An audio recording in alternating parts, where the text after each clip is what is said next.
Let's take a look at the differences between rolling office chairs. So first off, this one fits perfectly for any person who may not need a backing to their chair.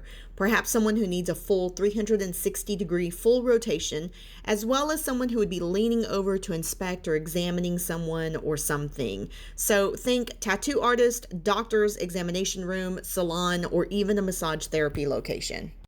Now, as compared to this Alera High Performance Task Chair, which gives you the option to provide extra support, comfort, and adjustments to not only your back, but also your arms, your legs, and your seat. It has an adjustable tilt to ensure you are comfortable for longer periods of sitting and while working at a desk. When choosing a chair, just make sure you find one that works best for your sitting needs.